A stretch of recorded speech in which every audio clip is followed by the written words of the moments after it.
she really wasn't any different than the rest of my grandchildren. Just because she had a disability. We did things together. We went to movies. We went to the mall. We went on vacations. And there was things that she was limited that she couldn't do, but it didn't matter to us. We compensated with other things. And I'm very proud of her, how she has accomplished what she has.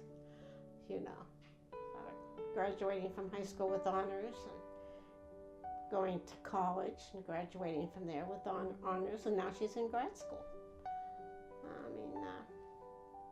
That's an accomplishment. She has kind of overcome her disability. Hey, puppy. Hi, Emma. Yeah, Good to see you. What's up, little dog? What are you doing? Hi, Haley. Good to see you. Sure, you. Hello. Hi. Good. I just got home. Just got home? Yeah, I heard. When were you diagnosed with muscular dystrophy? I was diagnosed around 18 months when my mom noticed that I was kind of walking a little funny and I was not running, so she took me to the doctor, and the doctor took me out into the hallway and he watched me walk, and then he came in and told my mom to take me to Children's to be evaluated. And then they did multiple runs of tests, and then I was diagnosed with muscular dystrophy based on certain symptoms that I showed and phenotypes that I showed, but not necessarily that they could find a genetic cause at that time.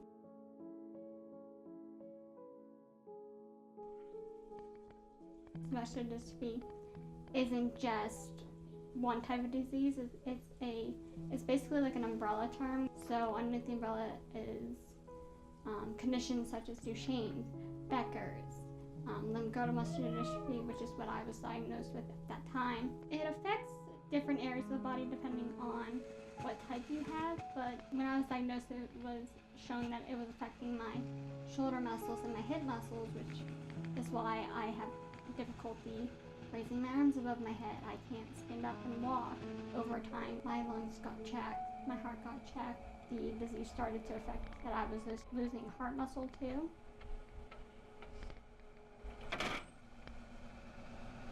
Shabam, beginning of movie.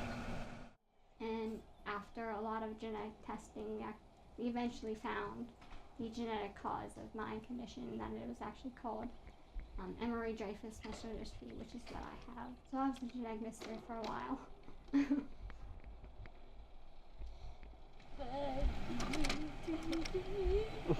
He got you looking crazy. Yep.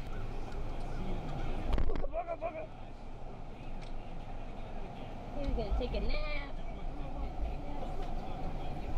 That's exactly what she's gonna do. Per usual. Less than amazing episode.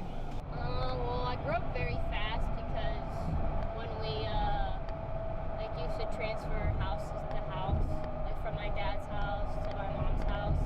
At my dad's, he wasn't really around a lot. He had no ramp. It was all steps. He didn't decide to build a ramp until our mom got a court order for him to build a ramp, and there was only one ramp outside that he put on the deck. So she still couldn't get upstairs. I mean, that's fine, but the point is that my mom had a court order him to do it. Yeah. And then I got blamed for it because I didn't say anything. Why didn't you tell us that you were having trouble? I shouldn't have to.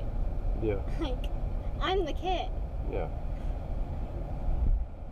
He wasn't much of a parent anyways. So when my teacher started talking about genetics, I started to kind of understand the how and why I was in a chair and why I had muscular dystrophy. I started to learn that it's kind of like learning about the galaxy in space, like how there's the moon and everything, but there's just this big underlying complexity, and that's kind of how it was with genetics, how there's this, you can't see your genes, at all, but you just understand that we have this manuscript inside our bodies. There is a handicap entrance, but it's on the whole other side of the building. If you go like walk all the way around, most people know this as the stick building.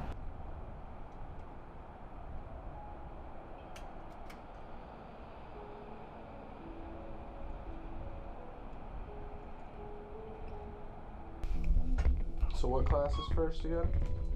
Chromosomes and human disease. We're not gonna go to that till like 8:40. Okay. So every disease is governed by genetics, even complex diseases, and they're all governed by these many genes. And learning about all that really helped me understand why I had my condition, and really it was very profound how I kind of realized that like one mutation in my own like manuscript like instruction book caused my condition and me to be the way that I am. Vicky! How are you? Uh-huh. I don't want to go to college. No. I think people just assume that I'm sad all the time. They just assume that I don't have a life. I'm sad all the time. I don't do things. I don't go out. I don't do this. I don't do that. And they just automatically assume that I'm so sad and I'm so upset with my own life. And that's not true. Like I'm not sad. I love living my life. I'm not upset. I have a great childhood. I have a great family. I have great friends. It's only they think that I'm frustrated. Again, they think that I'm frustrated that I have the condition because they think that it's the condition. But really, I'm frustrated. I get frustrated with the system because they're not. I get frustrated when I can't go inside a building because they don't have a handicap button. They don't have a ramp. And so that's what's frustrating is because it's that's blocking me from doing that. It's not my condition that's blocking me. My chair can get in the building perfectly fine. Turn the lift on. Jesus. See that? You're not able to even turn it on. Make people more aware. You can invoke change, and a lot of that change has to do with policies. People want to go out with me, and I would love to, be invited to things and just not have to worry all the time. Like that's the frustrating part is that you're just so worried because you're unsure if the environment is going to be adaptable to you, and then you don't really have that much fun because you're so worried about the environment not being the way it is.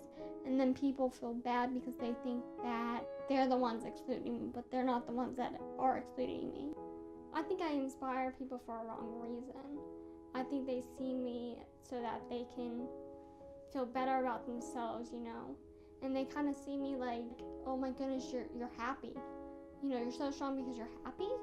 Again, they think that I'm so depressed and so sad. I still want to live. It's just that such bad stigma that disability is like a deterrent to living a normal life. It doesn't inhibit me from living a normal life. It only inhibits me when society is rigged against me. If I can't get into the front door of a party, then yeah, I can't go to a party, and that's frustrating and upsetting. But that's not my condition's fault.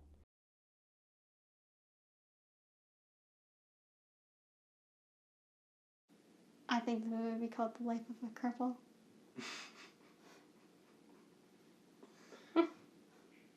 I think that's a wrap right there. I like that. I do too.